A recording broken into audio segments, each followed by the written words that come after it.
Hello students, welcome to the channel of Sanskar Sagar Public School, and this is your fifth chapter, science fifth chapter, acid, base and salt. And in previous video we have discussed about acid and basic substances. Basic substances में हमने आपको strong and weak basic substances बता दिए थे कि कौन से strong base हैं और कौन से वीक बेस हैं।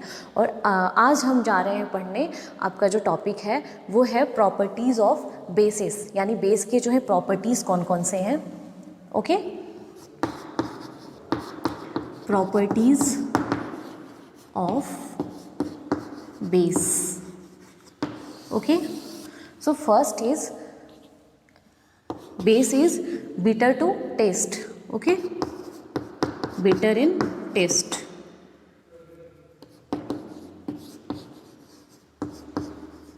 जो बेस होता है वो टेस्ट में कैसा होता है, तो बिटर होता है। Okay, second, slippery to touch.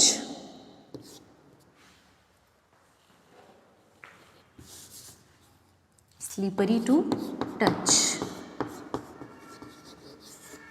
मतलब जब आप बेस को टच करोगे तो वो क्या होगा, स्लीपरी फील होगा। ओके, जैसे घरों में हमारे जो भी साबुन सोप वगैरह होता है, जब आप उसे टच करते हो तो वो आपको ऐसे स्लीपरी फील होता है ना, तो वो बेस होता है, उसमें बेसिक सब्सटेंसेस पाए जाते हैं सोप में, इसीलिए वो हमें स्लीपरी फील होता है। तो स्लीपरी टू टच। ओके, और क्या क्या प्रॉपर्टीज़ हो सकती हैं, तो जैसे कि एसिड में हमने आपको बताया था कि एसिड जो होता है वो सॉल्यूबल इन वाटर होता है। ओके, वो वाटर में डिज़ोल्व हो जाता है, बट बेस जो होते हैं वो कुछ डिज़ोल्व हो सकते हैं वाटर में और कुछ डिज़ोल्व नहीं हो सकते। ठीक है, सो मे बी और मे नॉट बी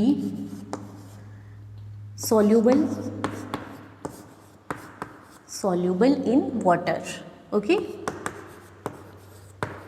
मतलब एसिड जो होता था वो वाटर में डिज़ोल्व हो जाता था, लेकिन जो बेस है वो या तो डिज़ोल्व हो भी सकता है, कुछ बेसिस डिज़ोल्व हो जाते हैं वाटर में और कुछ डिज़ोल्व नहीं होते। जो वाटर में डिज़ोल्व हो जाएं, ओके, जो बेस वाटर में डिज़ोल्व हो जाएं उन्हें हम क्या कहेंगे, तो उन्हें हम कहेंगे एल्कलीज। ओके, मतलब ऐसे बेसिस जो कि वाटर में डिज़ोल्व हो जाते हैं, ओके, उन्हें हम कहते हैं एल्कलीज। और जो डिज़ोल्व नहीं होते वो तो उनको कुछ काएँ, वो तो बेस के बेस ही हैं। ठीक है, लेकिन जो डिज़ोल्व होते हैं उनको हम एल्कलीज नाम देते हैं। ठीक है, तो properties of bases clear. Bitter in taste, base कैसा होता है, टेस्ट में बिटर होता है, जबकि एसिड कैसा होता था, सॉर होता था ना टेस्ट में, ये टेस्ट में बिटर होते हैं। इसके अलावा स्लीपरी टू टच, इन्हें जब हम टच करेंगे तो ये हमें स्लीपरी फील होगा। इसके अलावा मे बी और may not be soluble in water, मतलब ये कुछ बेसिस सॉल्यूबल हो सकते हैं और कुछ जो बेसिस हैं वो सॉल्यूबल नहीं हो सकते हैं वाटर में। Okay, so these are properties of bases। okay,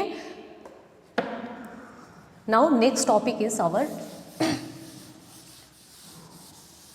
next topic is usage of base।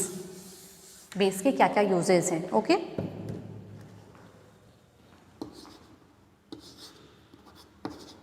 Uses of basis, base के कौन कौन से यूजेस हैं। सो first is calcium hydroxide. Okay, CaOH का टॉयस, कैल्शियम हाइड्रोक्साइड। ये कैल्शियम हाइड्रोक्साइड जो होता है वो जो सॉइल की जो एसिडिटी है उसको ख़त्म करने के लिए, उसको ये करने के लिए, नष्ट करने के लिए हम इस बेस का यूज़ करते हैं। ओके, तो पहला क्या है कि जो सॉइल की जो एसिडिटी है उसको ख़त्म करने के लिए ये बेस यूज़ किया जाता है।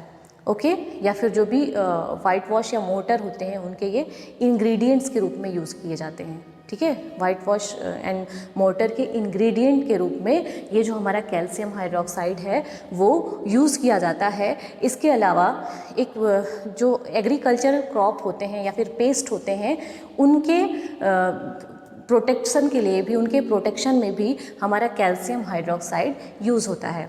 ओके, जो सॉइल की जो एसिडिटी है उसको ख़त्म करने के लिए, इसके अलावा वाइट वॉश एंड मोर्टर के इंग्रेडिएंट के रूप में, इसके अलावा जो भी एग्रीकल्चरल क्रॉप या फिर पेस्ट होते हैं उनके प्रोटेक्शन के लिए, ठीक है, उनको प्रोटेक्ट करने के लिए, या जो भी जर्म्स या फिर जो भी हमारे इंसेक्ट्स होते हैं उनसे प्रोटेक्ट करने के लिए भी ये हमारा कैल्शियम हाइड्रोक्साइड जो होता है वो उसका एक मिक्सचर आता है जिसे हम बोरेडेक्स मिक्सचर कहते हैं। उस मिक्सचर में ये हमारा कैल्शियम हाइड्रोक्साइड होता है और वो कैल्शियम हाइड्रोक्साइड, ये मिक्सचर जो होता है वो एग्रीकल्चरल क्रॉप को या फिर पेस्ट को प्रोटेक्ट करता है जर्म्स से।